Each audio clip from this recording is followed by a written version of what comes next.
Sorry for board. No, yeah, Voting that reps. Can I just want to do it? Call to order, the Canton Local Board of Education, regular meeting, Monday, November 10th, 6 o'clock. You stand for the pledge. Pledge allegiance. To the flag of the United States of America and to the republic for which it stands, one nation, under God, indivisible, with liberty and justice for all.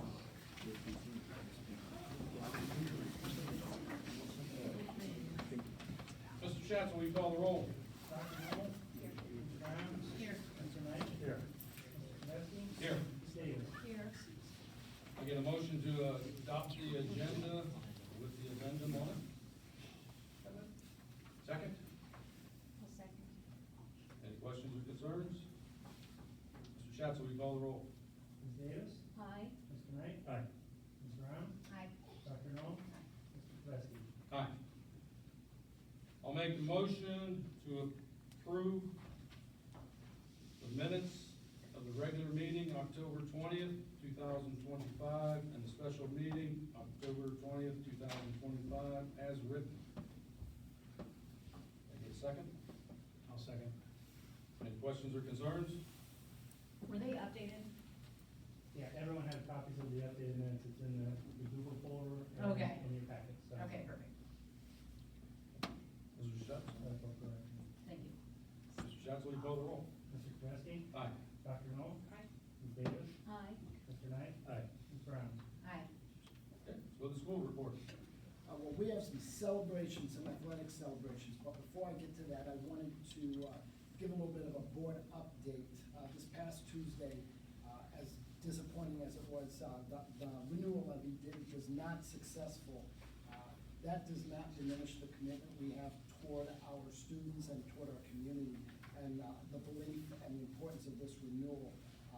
But considering the upward trajectory that this district is in right now, and everything moving in a positive direction, we're hopeful for the next election in May, and we've already started the groundwork for that. So what that groundwork looks like a little bit, we have to create a political action committee. The law now restricts a lot of what the schools are allowed to do and the people in the schools are allowed to do.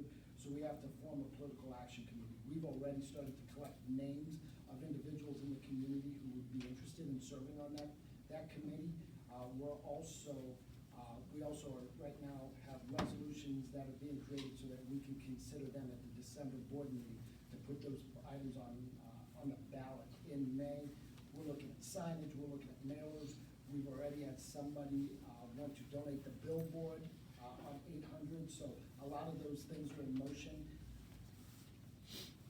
There was not a lot of heavy lifting and a lot of intentionality with the last board meeting. That was done, on purpose to see where we would be at, to see if it would pass. We lost by 31 votes. So despite the fact that we did fail this last attempt with so few votes, we're pretty confident that with a little bit of legwork and some lifting and a political action committee, that we can successfully pass that renewal in May, on May 5th. So a little bit of an update on the levy there. But I know this is the first time that we have really gotten face-to-face since that failure. Are there things that the board would like to see moving forward, some things outside of what I just mentioned? And there'll be a lot more that you'd like to see on this next push. There's going to be a lot more intentionality with the next push. The communication, we will ensure that it's going to be clear and consistent and visible. But yeah, we'll do things differently this next time with more of an emphasis for visibility. Yeah, what would you say, Larry, to the community members that would say they question the need for the renewal if there wasn't intentionality put behind it this first time? The need is great, but because it was renewal, a lot of the things, because there's so much work that has to go into it now, because of the need for a political action committee, and because of the school employees aren't allowed to work on the committee anymore, there's a lot of things that have to happen for that to actually come to fruition. Our thought was, we had 3 opportunities to pass it. We thought we'd try it the first time, see where we're at, and then go at it the second time. we failed it by 31 votes. It kind of gives us a clear idea of, that if we're gonna go at it again, which we are, it's gonna be much more successful. The difference will be pretty great this second time. But that's not to say that the need wasn't there, but we did wanna see, can we pass this if we don't put a lot of legwork in it? Because if we were to pass it, and then in hindsight, if we were to do it again, I don't know if we'd do anything differently. Now that we see it, we would have, but we know that going into this, if we would have passed it by 31, we would have looked, it would have brilliant, like, listen, there was very little done, the community trust, the schools, and we move ahead.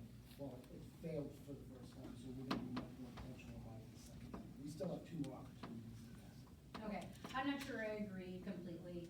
I was running unopposed for the school board and still put out signs because I wanted people to know that I believed, I wanted them to know who I was as a person. I still wanted their vote even though I didn't have to have it. So I'm not sure I agree, and I guess I didn't realize that was our plan, to just see what happens. Yeah. Well, our plan was just to go through a social media event and see if we could get the word out through social media. Obviously, we were disappointed that it didn't pass, but I think that makes our effort even greater the next time. Larry, I think sometimes we've seen in local districts nearby that their levy will fail and then they hear what are the consequences of losing that money. So has there been, and I know that this usually happens, but, has there already been a look into what kind of financial impact this will have, what's gonna come off the plate first? I think that's important to share of their community, not as a threat, because I know some other communities look at that as a threat, but not as a threat, but I think when you look at, what will be the impact of a no vote, of this no vote that happened on our district, that would be really important to find out what's gonna be affected and communicate that to the community, so that they realize that if we do have less, we're not gonna be able to do as much, and what will that look like? Yeah. We'll see it in tax year 27 is when, so we still have 2 opportunities to pass. We have one in May and then one in November. And then the real impacts will start on tax year 27. Tax year 25 it expires, so we'll get collections in calendar year 2026 for the existing levy. If it expires and it's not renewed by the end of 26, then we would see that fiscal year 26, 27. So, and it is significant. We're talking close to $3 million. Going to the state aid cut of about 800,000. So, what that looks like, I mean, it's significant number of our staff. So we're looking at staff cuts as making up the 3 million, or I mean, that discussion since hasn't we're- happened yet? It hasn't, I mean, we're starting the conversation internally, something that we're putting some documents together to talk about, but there's no way a school can cut that significant amount of money without impacting staffing, because 76% of our expenditures are from staff and benefits, so, that's really the only way we can achieve that. And we can look at, reduction in transportation and some elimination of athletic programs, but there's no way we're gonna get even close to $3 million. So we're looking at a combination of cuts across different areas. And the thing about the levy, our taxpayers, when you look at it, because we reached the 20 mil floor, our taxpayers, if this is not renewed, even though on the ballot it said 10.8 mils, all the levies that have been passed before that would be adjusted back up, so we still collect 20 mils. So the only reduction that they're gonna see is on the PI portion, which is less than 1 mil. So the average taxpayer would save $50 or $60. Per year? Per year, $50 or $60 per year, whereas public utility companies, because they pay the full voted rate, that levy millage goes away, 10.8 mils, they're saving 10.8 mils, which is a couple $1 million for the few public utility companies that we have, whereas our residents are saving very little. So that's just a message we need to make clear. Yeah, I was just gonna We think that tried message. through social media and through our Inside Canton local schools, and obviously that message didn't get out to enough of our voters, so something that, with the development of the political action committee, hopefully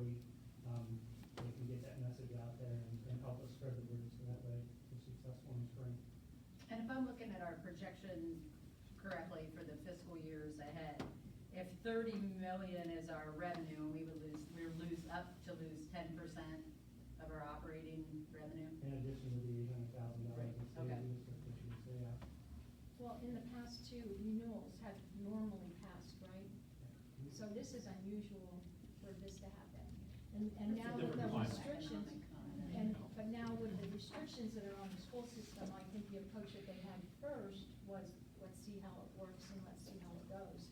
But, now we know. Yeah, So we have to approach it differently. As a school, our hands are tied. We're able to present factual information to our voters, that's it. Mhm. We're Well, not- that's what matters. We're not able to, Yeah. and we did that through social media, through, Inside Canton local schools. We're not allowed to send out, we're not allowed to spend money to send out flyers home, we're not allowed to spend money to put signs out, so we're limited on how we can communicate that. And 81% of renewals generally pass. We are in a different climate. Yeah, And right. so we were gonna test it to see, can we get it through this first time without a political action committee? And we did not. So this next time we definitely. What's our schedule to have the pack together? I know Karen already has 3 people. I've had somebody approach me, and Karen might have gotten a 5th person today. We were texting back and forth this evening. So as soon as we get, somebody's got to be the treasurer on it. That's the big piece. But we're probably going to have that together sometime between Thanksgiving and Christmas. We're going to know who the people are and putting those things together. Okay, so before winter break for the school, we'll have our pack together. We will have our. Okay. Absolutely. I would say my request for that is that the board be more involved. I know, Louisville School Board candidates, they had their candidate panel, and one of the questions had to do with the levy. And I was a little taken back when one of the board members said, they were talking about the levy, how involved have you been? And they're like, extremely involved with the levy. So I kind of was like, we were kind of kept out of it. There wasn't a concrete plan for involving us, so, a concrete plan where we're involved in a little, not just like we share on Facebook or something, but a little more concrete involvement. And I'll take some responsibility for that, being new and trying to learn the role. I think I could have done a better job communicating as well.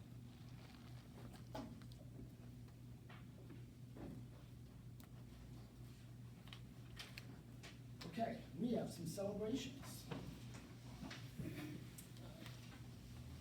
First, I'm gonna thank you. Yeah.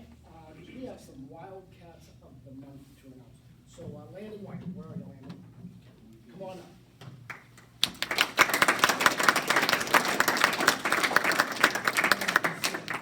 Right there while I talk about you. Landon is the son of Ricky and Jenny White. She was our counselor, and Rick is the coach, so it just so happened. Landon has been a member of the Wildcat Christian Athletes and Culture Club for 4 years, sixth man mentoring for 2 years, and is a member of the student leadership team as well as a class representative. He is a 3-sport athlete, playing soccer, football, and basketball for all 4 years, and serving as a 2-year captain for the soccer team. His community involvement includes volunteering with the Little Cats soccer program, helping with youth basketball camps and tournaments, and participating in stadium cleanups. After graduation, Landon plans to attend college and pursue a degree in accounting. If he could sit on a park bench with anyone, Landon would choose Christopher Nolan to hear the story behind his incredible movies and films. He believes the most important part of school is having a good connection with your teachers. Landon is our September Wildcat of the Month. He was unable to be here because he was playing soccer last time, so Landon has joined us today.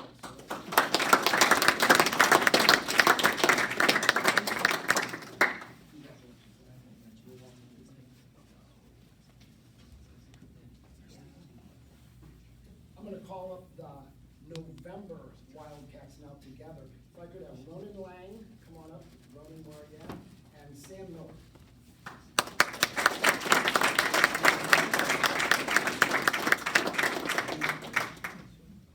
Ronan is the son of Jessica Falvo Lang and Chris Lang. Ronan has been a member of the Culture Club and the Sixth Man Mentoring. He is a 4-sport athlete, including cross-country, soccer, basketball, and track. He participates in PE mentorship class, volunteers at soup kitchens, and helps with youth basketball camps.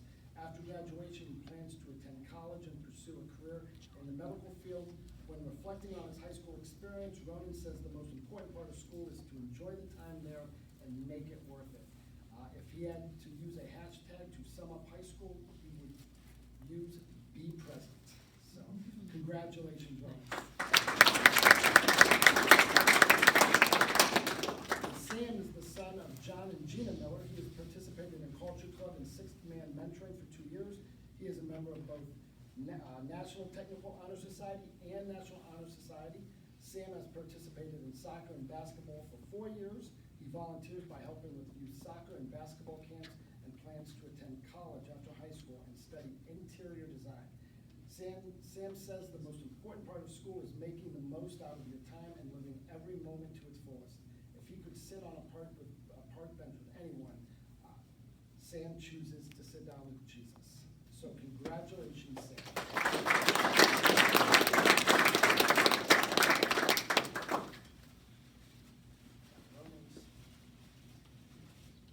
Congratulations.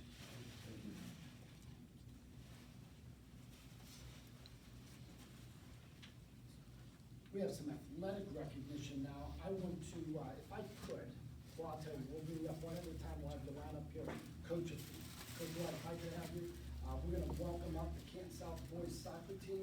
They won the Pac-7 this year, and it's the first league title in boys soccer in school history. So we want to say congratulations to those representatives right now. Just to highlight a couple of them, Stark County Senior All-Star Game representatives, Nate Schaefer, Landon White, and Blake Young, and Stark County and Greater Akron D-Coach of the Year, our very own Coach White, and he was also the coach for the Stark County Senior All-Star Game. So,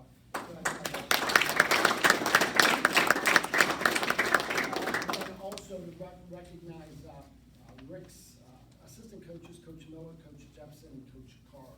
Are any of those gentlemen here this evening? Come on up here, Coach. You can get this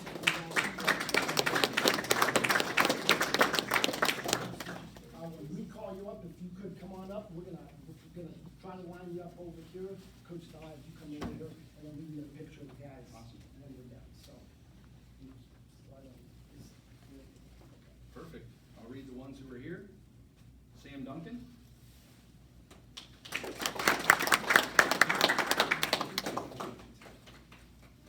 John Heron. Ronan Lang. Gavin McGirt. Brendan Mahan. Victor D. McGuell.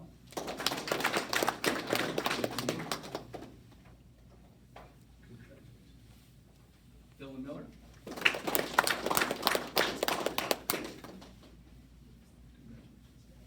Sam Miller.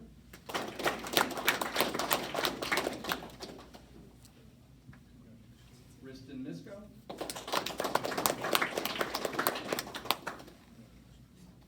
Max Kazar.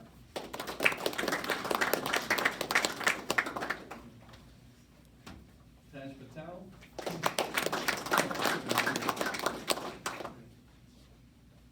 Alessandra Rivoli.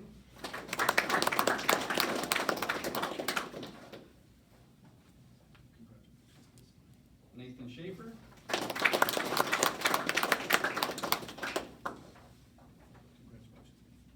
Rayshawn Waldron.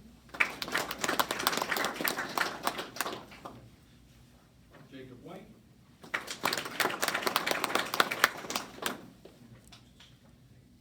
Landon White.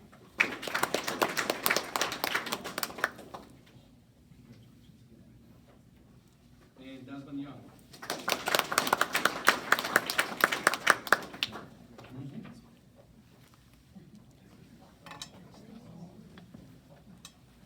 One more big round of applause for our.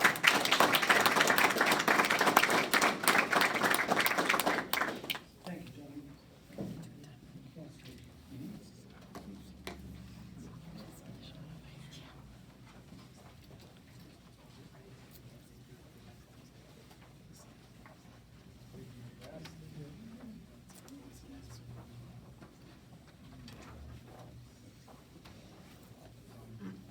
Simmons is making his way up here, we're gonna recognize some cross-country runners.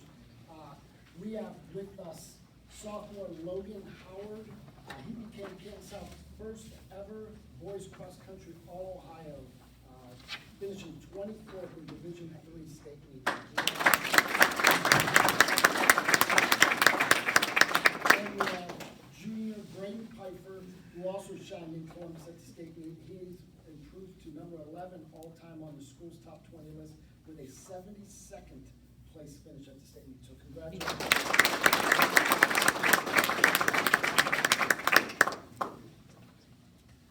And Coach Simmons, congratulations to you as well. You guys have a nice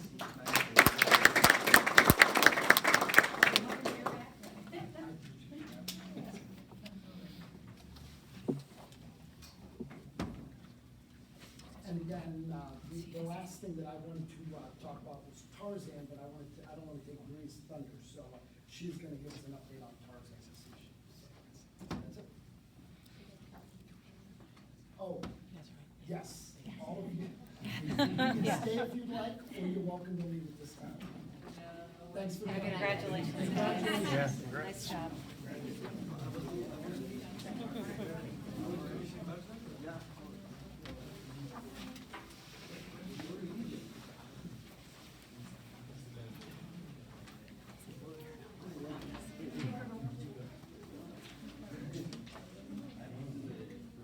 Which was nice, got warmed up.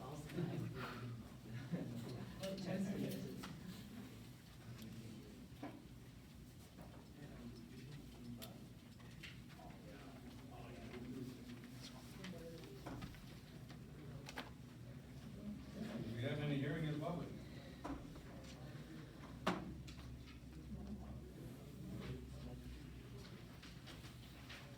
Okay, let's go to the treasurer's report. All right, we've got three things for consideration. Item A is the monthly monthly reports. TA one, October 2025 invoices. So we'll turn to TA one, we've got pages 1 through 9. The grand total check for October of $3,467,084.90. I recommend let's pay the bills. Exhibit TA two, item 2 is the monthly financial report. Page 1 of that is our cash reconciliation for the month ended October 31st, 2025. Total deposit accounts, we ended October with $1,384,379.60. Total investments of $19,217,871.71 for a reconciled balance of $20,349,744.75, which ties to page 2 and 3, the cash position report. And then page 4, a listing of all of our investments maturing mostly 2026 through 2030. We have a ladder of investments, so as our cash balance starts to dwindle, as we start to see the expenditures exceed our revenues, and we start to eat into that cash balance, as these mature, we'll pull those over into Star High, so that way we have the cash available for immediate cash needs. So we'll start to see those investments start to dwindle as our cash balances dwindle. But the investments total $14,644,673.33 with U.S. Bank, the remainder in Star Ohio. And then the last page is our monthly comparisons. It's a look at this year through October compared to last year through October. On the revenue side, real estate collections and public utility collections were both up. Real estate collections $481,000, public utility $145,000. Both were expected increases based on the values that were assigned, the tax year 24 reappraisal for residents and businesses, and then the public utilities assessed at the state.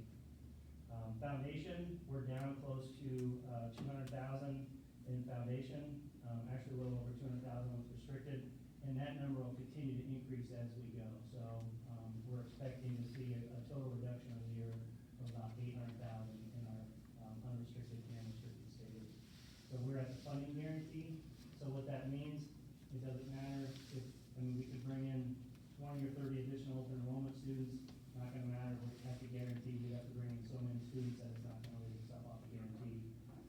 So we're in a situation now where our state funding is flat until, they either modify the formula and fund it fully, or, until they eliminate the guarantee. So hopefully, they continue to honor the guarantee, which is based on tax, or, fiscal year 21 levels. It takes us back to what our funding was at fiscal 21, that's why it's an $8,500 decrease, so. So that's on the revenue side. We're right in line with where our estimates were. On the expenditure side, we do have a pretty significant increase in salaries compared to last year. But last year, our prepaid monthly was in November. This year, it's in October, so it's a little bit skewed. So in total, we're about $100,000 over our expenditure estimates. We ended the month in the general fund with about $10.3 million, $10,346,576. And then at the bottom, I'm listing all of our other funds there.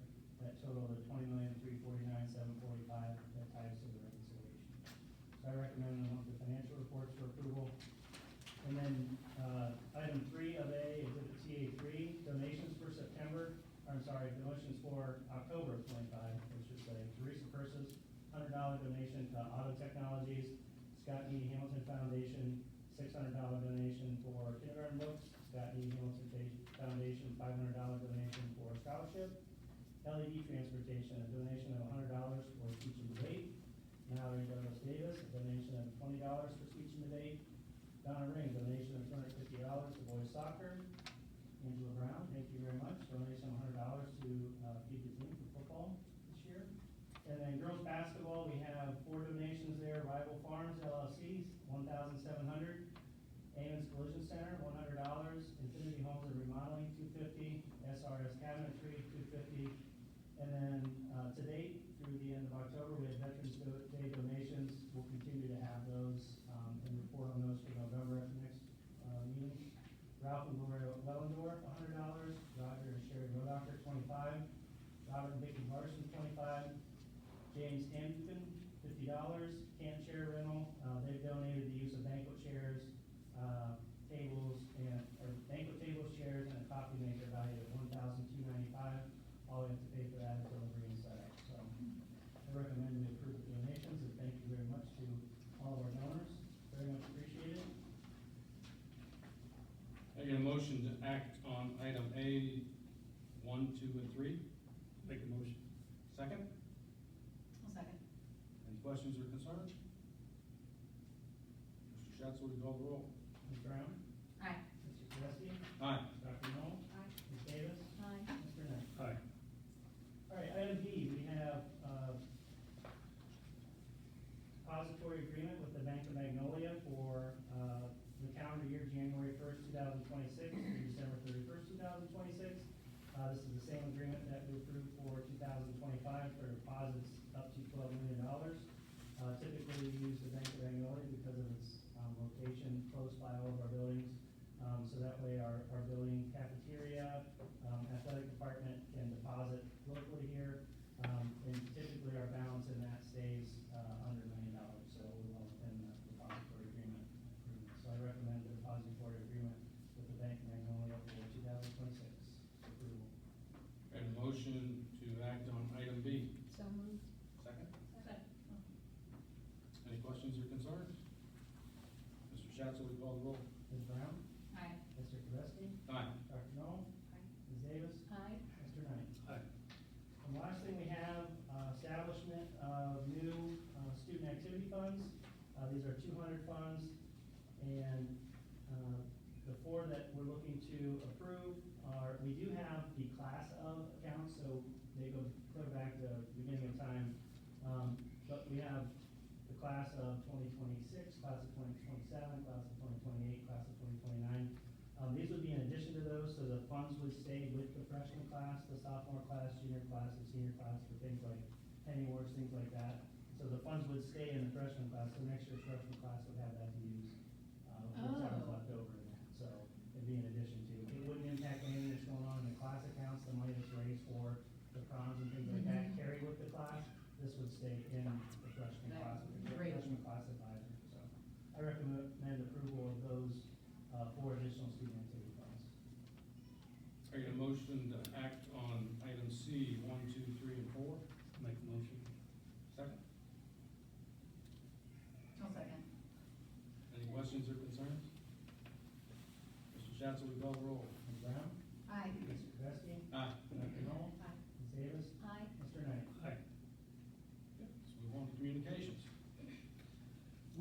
student reps, we have Bree Boyd and Brendan Wakefield with us this evening. They're going to give us the updates on the high school. Am I good to go? The floor is yours. I'm Bree. I'm a senior. I try to stay involved with different leadership things like class reps, student leadership, student voices, all of those things. I'm also in teacher academy, so that's through Perry, but I'm here as well.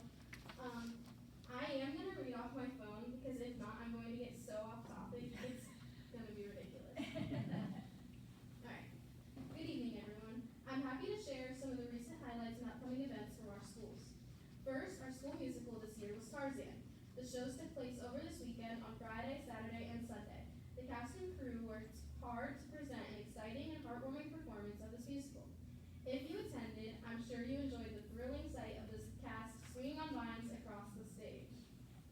We also recently held a school-wide trick-or-treating event where students and staff dressed up in costumes. It was great to see so much creativity and school spirit, and everyone had a lot of fun celebrating together. Speaking of spirit, our recent Spirit Weeks had a fantastic turnout, like homecoming and the Halloween Spirit Weeks. Participation was very high across all grades, and it was really great to see everyone come together and show their school spirit. Our 6-man mentoring program has been very active this semester. The group is hosting a special breakfast with your mentor event this week. This is where freshmen will meet with their mentors in the morning. They'll play games, eat donuts, and really check in on how their school year is going, and like ask any questions, have any comments or concerns so that they can go to upperclassmen about how they might go through with that. 6-Man is also organizing the Price is Right event.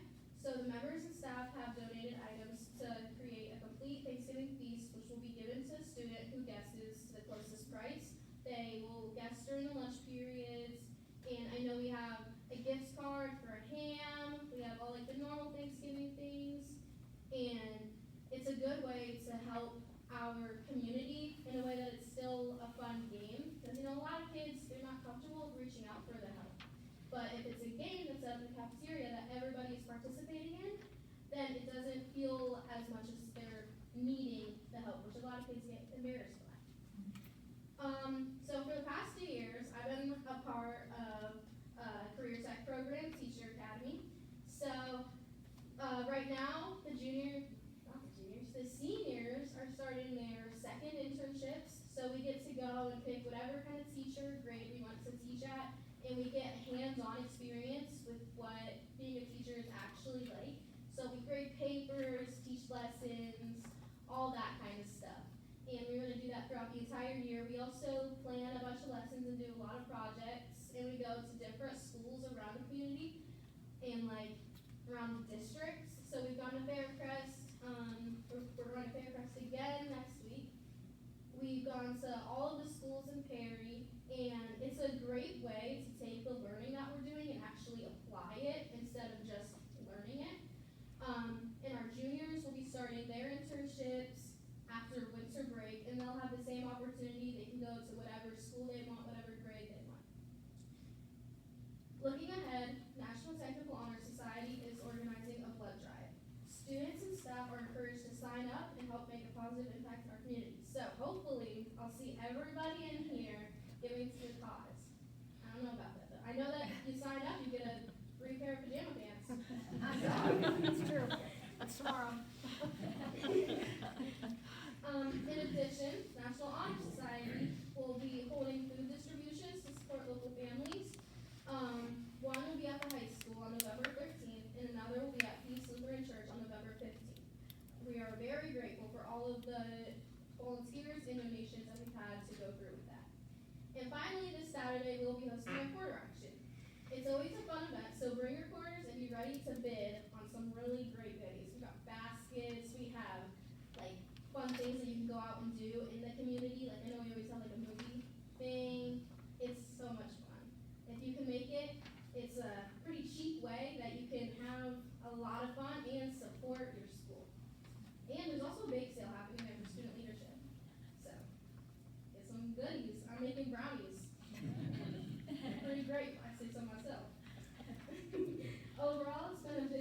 an exciting time full of school pride, leadership, and community involvement. We thank all of you for the support that you've given to this school to let us do so many fun things and let school be a place where we can have fun and enjoy learning without getting burnt out. Thank you. Thank you. Hi, I'm Brendan Wakefield. I'd like to start us off by saying she's way more put together than I am. I'm not really off of the list. There's no grade. I'd like to start off by saying, this is my third year at Canton South. I came over here from Canton, McKinley, and the change is great, but I do say so myself. There's a lot more opportunities open for me through here. I played football for 3 years I've been here. I'm currently in a wrestling program, and I'm in the CTE program for welding, and the opportunities that this program, like, in itself has given me is incredible. You know, I don't think I'd find it really much anywhere else unless I'm at an actual school, like a trade school. I recently just got set on job placement. I work over at Stone Products. It's my third, fourth week over there. And you know, without the school, I wouldn't have been able to do that. So I'm really grateful for that opportunity. You know, you guys go by the 3 E's: enroll, enlist, and employed. So, you know, I plan on going to the military, but if that doesn't happen, at least I know I have a, you know, a guaranteed job position, over at Canton South, you know, for Stone Products. And that happened because of you guys and you guys sponsoring the welding program. And without you guys, you know, the opportunity will not be open. So I appreciate you guys for that. And that's really all I have to say.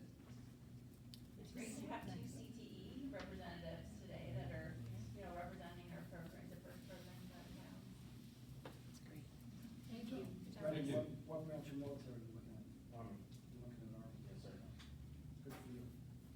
I have to agree, Tarzan was amazing, but as a board member, every time I was like, are they looked in? Are they looked in? Are they looked in? Are they looked in? Me too. Next, I want to welcome Jamie Brown. She's going to talk to us about the one plan timeline, and there's a handout that everybody has in regards to that as well. I think I made sure that each of you had. So hopefully this will be the quickest and easiest part of your meeting tonight. But let me start by talking about what the one plan is in case anyone here does not know. The one plan is a 3-year school improvement plan that is required through the Ohio Department of Education. Every school district has to have one, and we are in our 3rd and final year of monitoring our current plan while we are simultaneously writing the next plan. So what I've provided for the board is just a 30,000-foot view of the timeline of what this is gonna look like this year, and the DLT has already started to work on this. First on your timeline, step 1 is the one needs assessment. So there's about 100 possible questions that we could have to answer, and some of them are triggered and required based on our current data.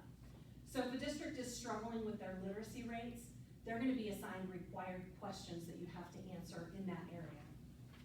We've chosen some that have not been triggered for the district just because we know the areas of focus from monitoring our current plan. So at the October 13th PD day, our staff worked to answer some of those questions. And then throughout the month, different departments worked to answer some of the others, such as school counselors, BLT groups, PBIS groups, and things like that. So we've already started on that one needs assessment. Step 2 is just making you aware of the timeline and letting you know what we need from you. So you will be getting some emails with a chance to give us feedback on areas of concern that you see, areas of celebration that you want to point out. So you'll be getting emails and possibly a short survey from us. And then we want to present a draft plan to you in March. So we'll keep you updated along the way of what that looks like. Community input is step 3. And I think this is also going to help drive maybe some of the things that we need to address for our living, for our committee. Family and community surveys will be sent out by next Friday, the 21st. And in addition to that, we're looking to capture student voice. So that we will be reaching out via social media for graduates of 2022 and on to fill out a survey for us as well. And then our board reps have also offered tonight. I approached them and they are in agreement. They will be giving us some feedback of their current experiences and what they're hearing from their classmates as well.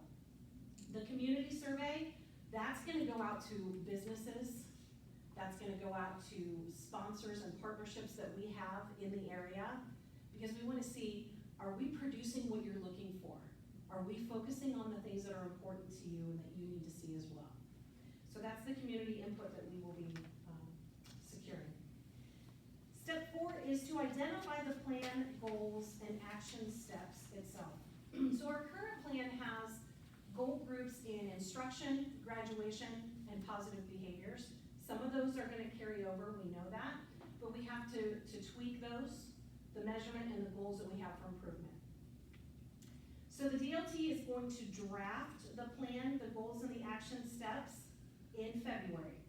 So in between now and February, we're gonna take all of this feedback that we get, and we're gonna do a root cause analysis of some of the data that's not hitting the marks for our students as well.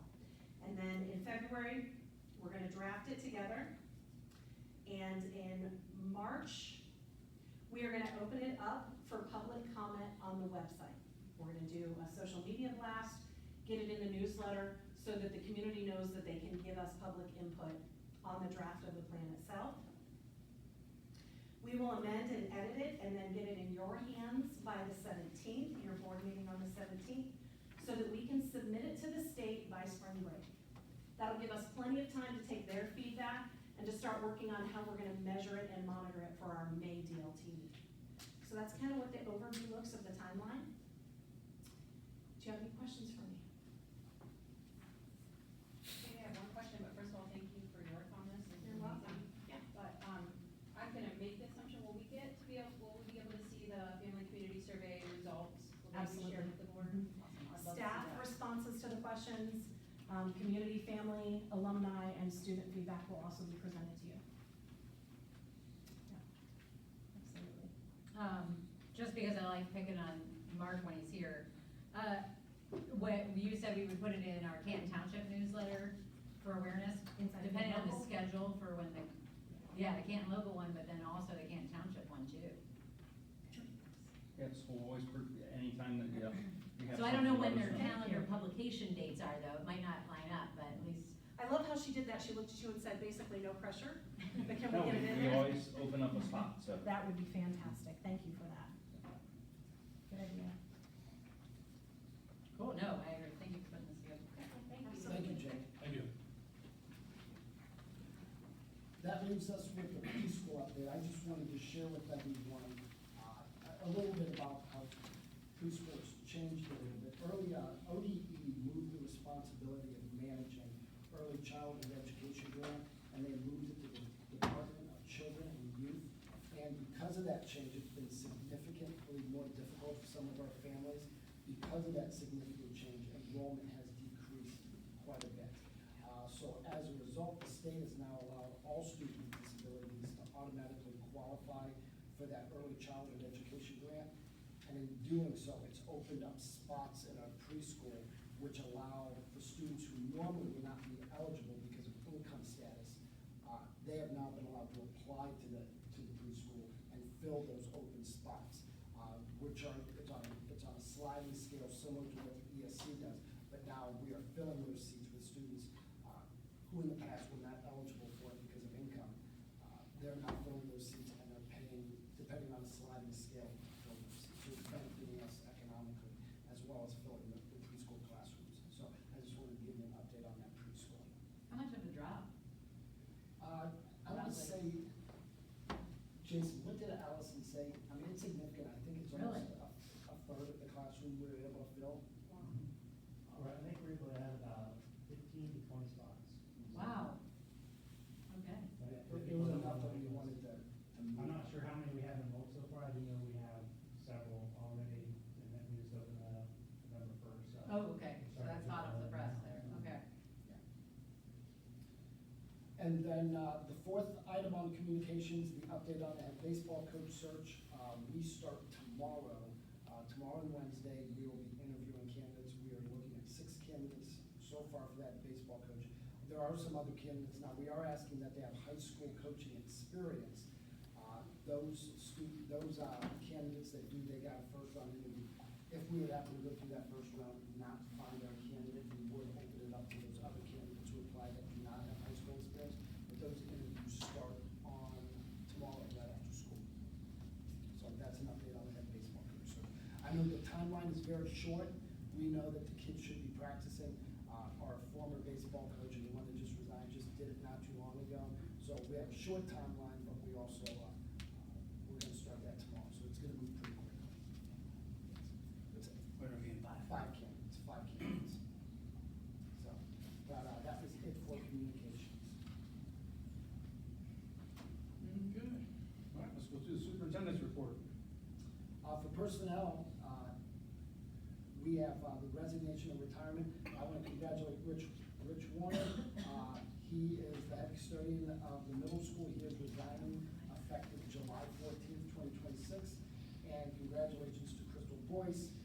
She is a parapro at the elementary school. She is resigning effective February 27th, 2026. And then Zoe Hain, assistant varsity cheerleading coach. She is resigning effective October 30th. Well, it was effective October 31st, 2025. For employment, I want to recommend Catherine Howard, cafeteria sub, for the 25-26 school year. Victor Trimmer, the Performing Arts Center tech, $17 an hour. Austin Cole and Brandon Weekly, both taking a half of the winter weight room coordinator. Tiffany Stanek, volunteer of the girls gymnastic coach in Louisville. Kathy Farrell, graduation coordinator with a stipend. We want to revise that from a full to a half, effective 25-26. And Barb Elsas, she also graduation coordinator. She is going to take that other half a stipend effective for the 25-26 school year. So I make a recommendation to approve A and B, well, A, 1 and 2. Okay, I'll make a motion to accept the personnel A, 1 and 2, with the exception of Carrie Taylor and Faith Taylor. Oh, under the PAC musical ticket takers? Yes. So we're voting to remove them first, so without them. Yes. Okay, second. I'll second. Any questions or concerns? Mr. Schatz will call the roll. Dr. Knoll? Aye. Ms. Brown? Aye. Mr. Knight? Aye. Mr. Presky? Aye. Ms. Davis? Aye. And then I'll make a motion to vote on Carrie Taylor and Faith Taylor. I'll second. Any questions or concerns? Mr. Schatz will call the roll. Dr. Knoll? Aye. Ms. Brown? Aye. Mr. Knight? Abstain. Mr. Presky? Aye. Ms. Davis? Aye. Contracts, I want to make a recommendation to approve the resolution to enter into agreement with First Energy Optimizers for Canton High School lighting controls modification.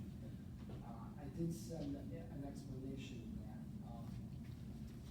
When the high school was built, it was built with watt stoppers, if I'm not mistaken, and the lights come on at a scheduled time throughout the summer months. It comes on the weekends, and with the cost of energy being the way it is, we are looking at bringing in with energy optimizers coming in and putting, in essence, light switches in the room so that we can control when we can turn the lights on and off. And then also switching motion detectors in the hallway that turn on when people are in them, and then turn off 15 minutes afterwards. And then I had also mentioned the optics of having the lights on all summer long, and there's no, it's also not a deal either. So it's gonna save us a great deal in energy costs, but also in replacement of light bulbs too.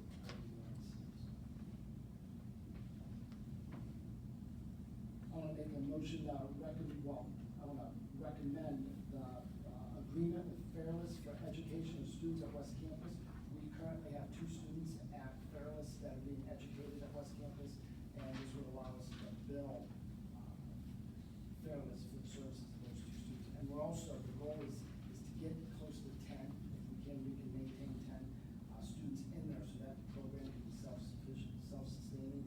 And so right now, we're currently at 2, and both of those students are at Fairless. And then I will make a recommendation to approve the shared service agreement with Lake Local Schools for a diving coach, Sherry Kimball. We are gonna share these services with Lake. They're going to be the fiscal agent. We're gonna pay half her stipend, and Lake's gonna pay half her stipend, and the students actually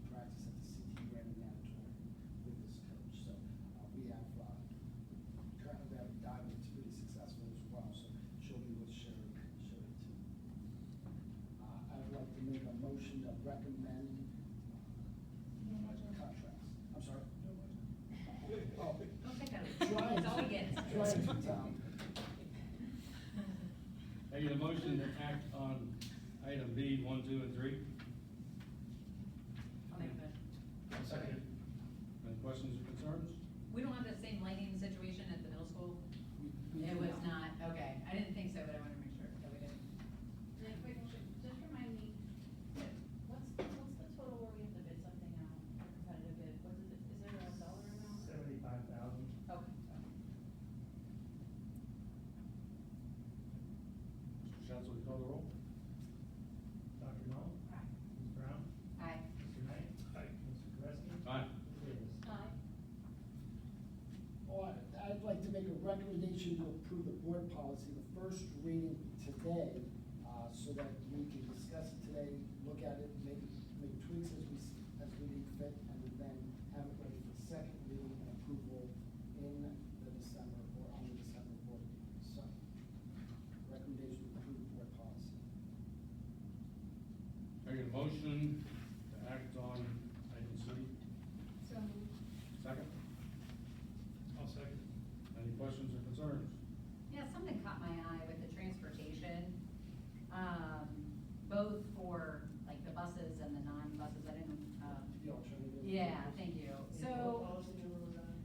I thought I wrote it down, I'm gonna have to pull it back up, it was like that very first one. Transportation. But it's It's a weird how special- it's, yeah, it's it's special. weird how it's written in both of them, it's the same change for both, that was made. So it says that a staff member would be subject to disciplinary action, up to including termination, if while, they were doing their duties or performing work, while having an alcohol concentration of, it used to say 0.04, that has now been scratched, and it just says any detectable amount. Totally makes sense. There should be no detectable amount. But then, when you continue on to the return to duty, so what this person would have to do to return to their work, the last sentence of the first paragraph says that the employee must complete the Department of Transportation return to duty test, obtain a verified negative drug test, but then their alcohol test, they're allowed to have 0.02. Shouldn't it be no detectable amount as well? Because if they could get fired for no detectable amount, they shouldn't be allowed to return with more alcohol in their system. I know that is a change, that's. Yeah, that's the green, so that's right. all addition, but it seems contradicting to say you could get fired for any detectable amount, but then you can return to work with 0.02. Should you either be. Mr. Tosh, can I? Yeah, go ahead? please. Yeah, so you're reading it how I entered it in there, so I need to double check that if that's the way it came out. Oh. Because it really should be zero, like Right. it was zero tolerance the whole way through. Okay. So So thank just you this for first sheet. acknowledging that, and Yeah. we'll go back and check that and then get back to you, because Okay, it should be perfect. zero. Yeah, that was just the only thing Okay. that caught my eye, I was like, well, Yeah. I don't think we should return with No. any, but okay, otherwise I didn't have any other questions. Okay. A quick question, it's kind of related to the religious instruction policy, but it overlaps with the, new policy language that we have for use of facilities. And so in the use of facilities one, we nixed having coaches, advisors, and volunteers not have to have a BCI, FBI, but then in the one for religious, instructors, then we're requiring all of the instructors and volunteers there to have a FBI, BCI background check. So it seems like an inconsistent requirement to do two different organizations, so I wonder if we shouldn't keep that, go with one and make it applicable to both instead of treating those two groups differently. Yeah, if they're around the kids. Yeah, and we can look at that, I know with facility use, we were looking at youth organizations, and how to monitor all of those different, because with the youth organizations, we're looking at possibly over 100 coaches. And I know, being familiar with youth organizations too, you could have a dad walk out to one practice and, the one coach is absent, or the dad wants to come out and help, and we're trying to, in that instance, we're saying, hey, we should put it on, put it in the hands of the head coaches and the organizations to make sure all of their people have it. With the religious organizations, I know those are kids that are gonna be leaving school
I want to make the recommendation to approve overnight student trips, wrestling in our Winchester High School on February 6th and 7th, wrestling district tournaments, March 6th and 7th. As I added in there, that district tournament, the site has not been settled in cement yet, so to speak. If it's up north, they will need that overnight trip. If it's in Alliance, at Alliance High School, they will not. And we'll know for shortly once the season gets underway. The wrestling state tournament on March 12th and 15th, and the 8th grade class trip to Washington DC on May 11th through the 13th. I also want to make a recommendation to approve the facility rental rates. In the board policy doc, it does not list the different facility rates for the rental, and you see on exhibit SD2, we put those rates in there and added them to the administrative tablet so that those rates are current. Number 3, approve the doc days for John Zamorelli. He is having hip surgery on the 24th. He believes he'll be back in 2 weeks, but we believe it's probably going to take him a little bit longer than that. And number 4, the resolution authorizing the school district board to participate in the Ohio School Facilities Construction Commission Classroom Assistance Program. That's what Mr. Schaffner sent you today in regards to. We're gonna act on that one as item D, or do D 1 through 3, and then act on that one as a separate. Sure. Let's do that. Okay, got a motion to act on D miscellaneous 1, 2, and 3. So moved. Second, I'll second. any questions or concerns? I do. The wrestling request, I love that it's in advanced, but one of them, we don't even have a determinate location, and none of them have which grade level even will be present. So I'm approving what? That wrestlers are gonna be out of town on these dates, but I don't know which group of wrestlers. I just feel like it's excellent that it's in advance, that's fantastic. But could we at least have a grade level or high school, like have that written, cause it just says TBD? And then I don't feel comfortable approving an overnight stay for a location I don't know. So I'm gonna abstain from voting for that. Yeah, I think they were just trying to be proactive with that, but I can get the details on that. I know it'll be grades 9 to 12. Okay, so that should be on there. I don't believe we'll know who the qualifiers are for the district and the state before. Well, that's okay, at least have a grade level, I mean, here it just says TBD. Yeah, the only ones that participate in the tournaments are the high school students, anyone 9 through 12 on the team. And that's fine, as long as, you know, we can get that written, and then, like I say, I'll get the site. the location. I think the site should be determined on the next.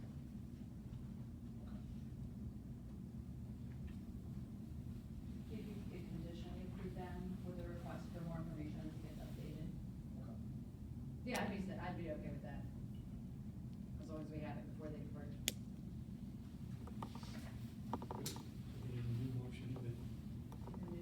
Conditionally approve them.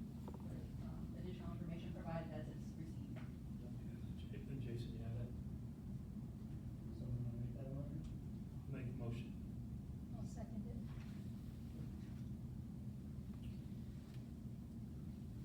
Questions? Mr. Schaffner, call the roll.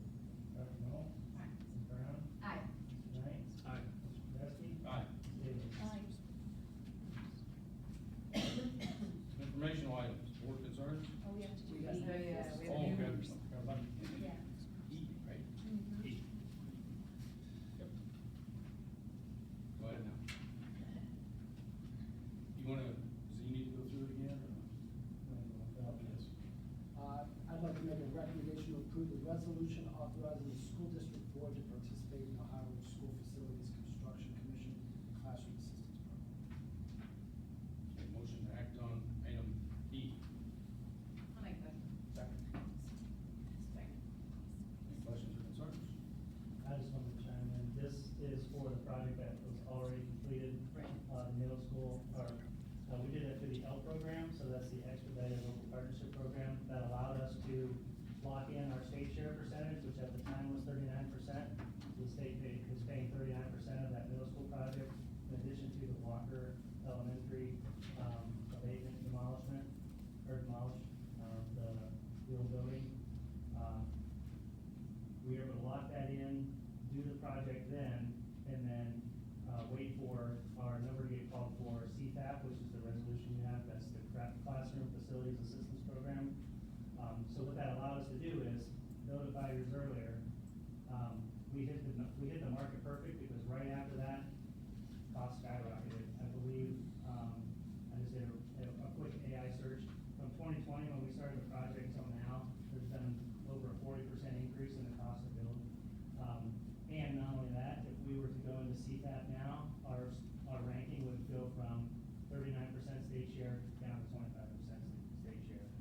So, that project probably wouldn't have happened anytime in the foreseeable future if we hadn't moved on that L program.